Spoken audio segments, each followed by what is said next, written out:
Hey guys, welcome back. We are here for another mini bookshelf challenge.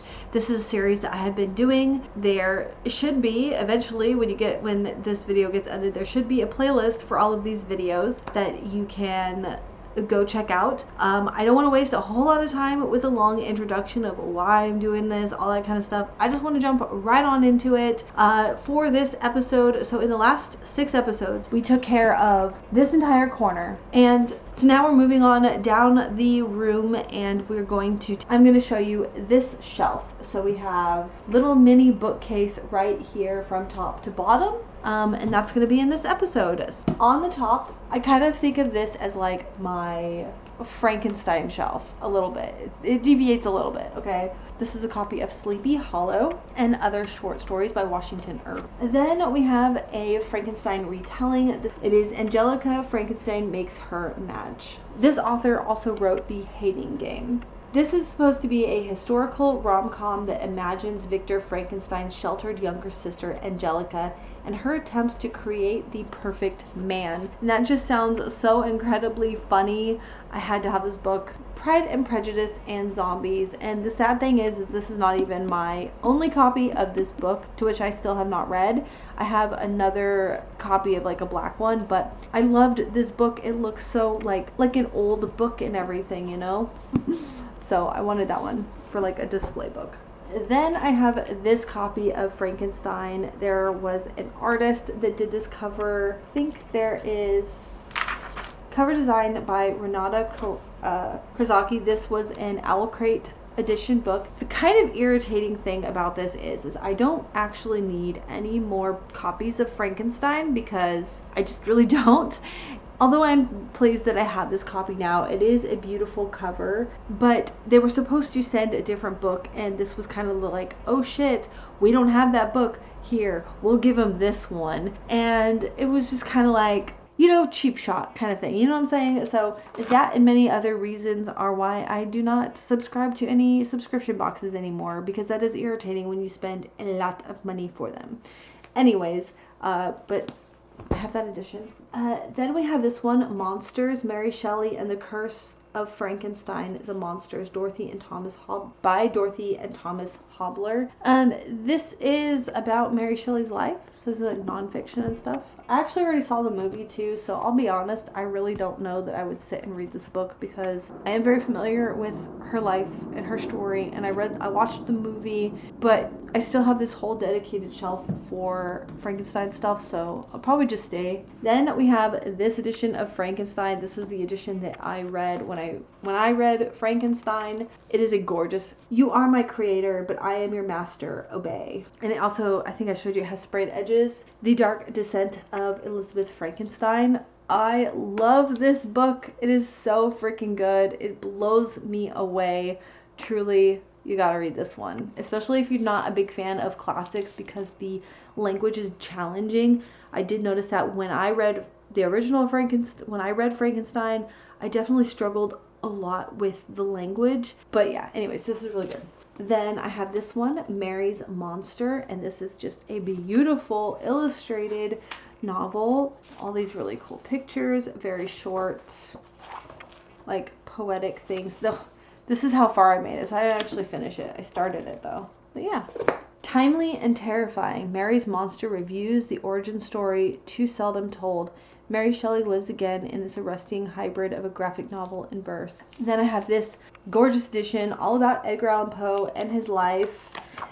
Yeah, it's just so cool. I absolutely love that I have this. Oh, and here in the front cover is like his family tree. Words have no power to impress the mind without the exquisite horror of their reality. I'm just doing a little flip through. That's okay. From childhood's hour, I have not been as others were. I have not seen as others saw. I could not bring my passions from a common spring. From the same source I have not taken my sorrow. I could not awaken my heart to joy at the same tone, and all I loved alone. I just have this graphic novel. It doesn't really fit where my other graphic novels are. And this is an amazing graphic novel, Lady Mechanica. Like, look at that. Ugh, just absolutely gorgeous. This shelf I'm not too incredibly happy with. I actually had a book here recently, but I just moved it over there. So now there's this gaping spot. We'll start here. I have the first two books, the Atlas 6 and the Atlas Paradox. There is a third book, and I think I'm going to love this series. I have not read it. Then we have Dark Days Club. I'm so excited to read this one too. I think I'm going to absolutely adore it. The second book, Dark Days Pact. And these are all out of order because this is a hardback, and then these are paperbacks. Although, I don't know why I'm saying that, because then here's a hardback. And I forgot which order these go in. I hate when books don't actually clearly mark like 1, 2, 3 on the cover. That is so annoying to me. But we have Stalking Jack the Ripper, which I really loved this book. Hunting Prince Dracula. Capturing the Devil. And then I'm missing one more. Escaping Houdini. That's what the other one is. And then I have this copy of Wheel of Time. I found this for $3. That was pretty cool. So this is the first one, Wheel of Time. I absolutely love the TV show, and so I definitely want to read the books eventually. And then Blood Over Bright Haven. I am so excited to have this book. I think I'm really going to love it. This actually has the sprayed edges as well. I did kind of read the first chapter and I did really enjoy it. I can't wait to like actually sit down and give it my full attention. I have this one shoved up here. I guess I could move this because now I have space somewhere else, but I have My Best Friend's Exorcist. I actually am going to move this up here because there's room. Or wait, maybe I should move one of those other ones. Whatever. Wait, yeah, we'll move this one. Blackfish City. Okay, it is a dystopian thriller, which technically that means that it doesn't go on this shelf. Actually, it goes over there with my science fiction novels. It's very full. It's not going to fit over there. So it's going to sit here until there is room for it. Uncharted. This is about a girl who blames herself for her mother's disappearance, but so she prefers to live in her books and paintings in the fictional world more than reality because reality is too painful. And then somebody comes into her life who potentially knows more about it. So you got this whole mystery unraveling. It sounds so good. City of Brass. This is an incredibly popular book on BookTube. Oh, it takes place in Egypt. I know that. I'm actually going to move this one up to the shelf into that slot. We'll move this one right here. Okay. Then we have Swan Thieves by Elizabeth Kostova. She also wrote The Historian, which is kind of a vampire novel, and I kind of forgot what this one is about. It seems like it's kind of a psychological thriller mystery where you have obviously a man who is somewhat of a predator or is a predator, I don't really know, and then these women he has left in his wake who can't get justice, and so it looks like it's kind of something about that, so that looks good. Then we have this one, Dirty Job by Christopher Moore, and I forgot what this one is about.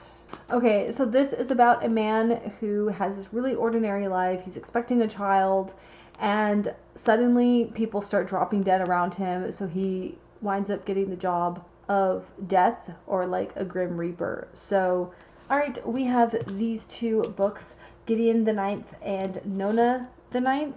I forgot, is this 1 and 2, or... Oh no, I'm missing Harrow the Ninth. So it's Gideon the Ninth, Harrow the Ninth, Nona the Ninth, and then Alecto the Ninth. So I am missing the second book, but this was only $4, and I'm sure that I'm absolutely going to love this series. Like, she's like a nightmare or something. Like, we have this whole theme of nightmares again. So Mexican Gothic, I absolutely love this book so much. It is so good. Now we're getting into more short stories. So the rest from here and down is short stories, and then the very bottom is graphic novels. So here we have Hawthorne, Selected Tales, and Sketches. I'm really going to have to consider whether or not I keep some of these books because my collection of short story collections is getting a little out of control. And I will admit that I have a harder time just reading them. This one, I love that I have this. Classic Horror Tales. And there are stories from all kinds of people.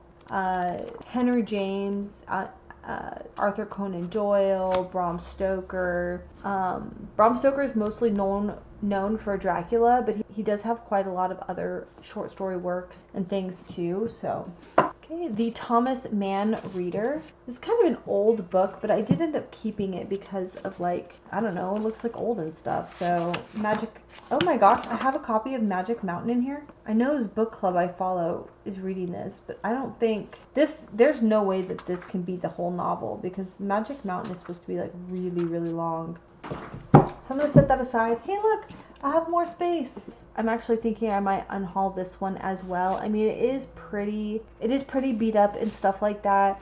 I have one Nathaniel Hawthorne book in my classics collection that I think I would read. This camera is really wobbly, like it wants to lean. So it's still really leaning. I apologize. Let's get a little bit more light on in there. It's getting kind of dark in here, so. All right, here shoved on the top is this copy of Slade House, but I guess that doesn't have to hide anymore. We can put it up here. This book is really creepy, but it's really good. We'll start on this side. All right.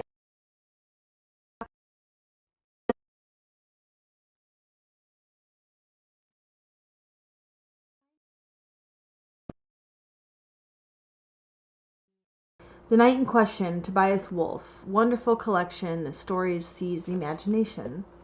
Descriptive prose rings like struck bell. One Dark Night, 13 masterpieces of the macabre. I have really enjoyed this collection so far. I have read... I forget which one that I read, but I have really enjoyed this one so far. There's one story in here that is absolutely unforgettable. W.B. Yeats' Irish Fairy and Folk Tales. I absolutely love this cover. I think it's so whimsical. Willful Impropriety. I absolutely love this cover. She is so, what is that called? Like whimsy goth, morbid, I don't know. Anyways, this is 13 Tales of Society, Scandal, and Romance. This is not really a short story. Grimoires, A History of Magic Books. Yeah, there's like all of these pictures in here of these books that they have found. I thought having this book would be very interesting, seeing as how much I absolutely love witches of many, many different kinds, and I'm very fascinated with witchcraft from the fictional side to the religious side. A collection of scary stories. This is a book that my son actually had picked out, collected from folklore and retold in short measures by Michael Ruhlman. There are 3 novellas collected in here. This edition of Cozy Crime Short Stories, and then it's hard to see, but it says Gothic Fantasy, and I absolutely love Gothic stories. Now onto this shelf. Masterpiece of Mystery and Suspense. Atrib and Other Stories by Ellie Williams. Unforgettable characters standing at the precipice of emotional event. Disastrous breakup, successful date, unexpected arrival. This book was originally $3.50 when it was first sold. Anthology number 21, summer 1986. Alfred Hitchcock, Words of Prey, 29 short stories of crime and mystery. The Misanthrope and Other Plays by Molière. I feel like this doesn't really go... Oh, it's because it says other plays, but I have another shelf where I actually put playwrights. A little book of Aesop's Fables. I have to say this is not my favorite edition. 9 stories by J.D. Salinger, and J.D. Salinger wrote The Catcher in the Rye, which I do want to read The Catcher in the Rye at some point. This is one of those ones that I read in school. I hated it, but I think I'll have a much different perspective now as an adult. Heart of Darkness and Secret Share by Joseph Conrad. So this has 2 in 1. The Best Short Stories of Jack London. Ooh, this one I don't really know. Maybe my son Michael might really like this because I read one Jack London book, which I know it's not fair to judge him off of one book, but I think that it's human nature that, if you have a bad experience, it is kind of hard to kind of get over that experience when it comes to authors. But I read the one about the wolf, and I thought it was so boring, but my son Michael really loved it. But maybe I should try. Oscar Wilde, The Importance of Being Earnest and Other Plays. I read The Importance of Being Earnest, but then obviously I absolutely love his most iconic book. Wow, why can I not think of it? And I should even have a copy of it right here. Yeah, y'all know the one. Okay. Andersen's Fairy Tales. Plain Tales from the Hills by Rudyard Kipling. Poems selected and introduced by D.H. Lawrence Poems. D.H. Lawrence Complete Short Stories, Volume 2. Mary Oliver Upstream. This is actually a collection of essays. This is kind of holding all of these books together, so once I pull this out, it's all going to come crashing down, I think. All right. This interesting book called Pulp Fiction, it just reminded me so much of the movie Pulp Fiction, and so that's why I got it in the first place. The Encantadas and Other Stories by Herman Melville. Herman Melville also wrote Moby Dick, of course. The Wanderer by Khalil Gibran. Walden and Other Writings by Henry David Thoreau. The Mashup, Stories Inspired by Famous First Lines. This concept sounds so intriguing to me. I think that if you are a writer interested in writing too, this could be really interesting. There are authors like John Scalzi, which is kind of a new to me author that I've just seen making the rounds recently. Tad Williams, I have some of his books too. The rest of these authors I'm really not that familiar with, but I am interested to see like what first lines did they pick. I don't know if they'll tell you. We'll see. Okay. The Doll, The Lost Short Stories by Daphne du Maurier. She's obviously the author of Rebecca and My Cousin Rachel and some other stories. I think Jamaica Kincaid. And I love Rebecca. It was one of the first Gothic classics that I had ever read. I loved it so much. Now I have some short stories. I need to read those. Essays of the Masters. We have Henri de Balzac, Charles Dickens, Gustave Flaubert, Faulkner, T.S. Eliot, Forster, Thomas Hardy. Just a collection of essays by authors who have written some of our favorite books. There's even Ivan Turgenev and Virginia Woolf. I was looking for this like not too long ago. Short Stories by Hemingway. This is a special book to me because I got it at the museum that was at his residence in Florida, the Hemingway house, and I got the sticker, and there, I don't know if you could see it, but there is like a book stamp inside of it, you know, like the where it raises the paper. That was an amazing trip, an amazing stop. We got to tour his house, meet all the cats and the descendants of the cats that he used to have. He's a big cat lover, apparently. They have cat cemetery, his writing room, like a whole museum. And while I might not enjoy Hemingway's writing, at least from what I have read, I can appreciate this iconic man and author. I actually do want to read some of his short stories, and I'm hoping that I will enjoy some of his short stories more. Complete Short Stories of Marcel Proust. Most people know of Proust because of his In Search of Lost Time. 6 books, and it's supposed to be characterized as being like just really long and meandering, and most people can't even get through the first 30 pages because they're just so bored. It is a journey. I didn't really actually know that he wrote many short stories, which I guess obviously it would make sense that you would just launch into this large thing. So anyways, I thought this would be really cool, and sometime or another I do want to attempt In Search of Lost Time, but I think it might be a really good introduction to start with some short stories before I jump into that. I don't have very many zombie novels, so they fit right here. This is it. The Zombie Survival Guide. Oh wait, this goes up here too. Just like that. Okay, I have the Zombie Survival Guide, and then these two go together. So there's actually, 3 books here? I'm not sure. Anyways, this is a collection of zombie stories. So there's that. These are some of my graphic novels.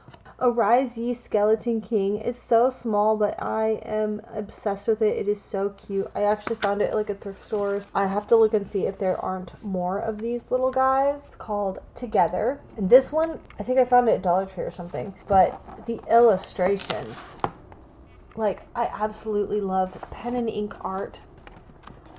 I'm not even sure what the story so much is about, but pen and ink art is just absolutely amazing to me. I really strive, like, I would love to learn to be able to draw like this.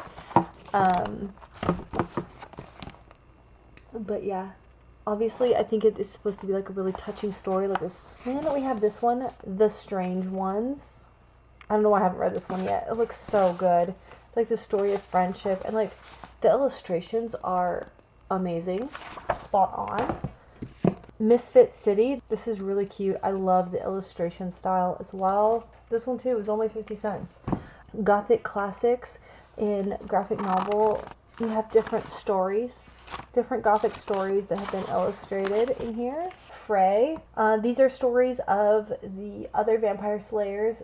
This takes place hundreds of years in the future with vampire slayers. Serenity. I absolutely love Serenity and Firefly. Anything to do with these space pirates. Absolutely love these. Spike. Here's the other Misfit City. Oh my goodness. These really get heavy, but all of these are from season 8. Buffy the Vampire Slayer season 8 graphic novels. So I have 1 through 8. I think that's all there is. I have 2 Image First compendiums, volume 1 and volume 2. And I forget what these are. Like, they were only 50 cents each. I think they're just kind of like the first issues of a bunch of different comic books. I think that these are such a good idea. You can kind of see if you like a series that you'd want to read more of. And I wouldn't have gotten them except for they were 50 cents. So the first collection, the first volume of Saga, which is an amazing series. I love this series as well. Alright guys, that is the end of this episode. Thank you all so much for watching. I hope that you enjoyed this. If you like these videos, you can go ahead and subscribe and click the bell to be notified when I post more videos. Thank you all so much for watching, and we'll see you soon. Bye.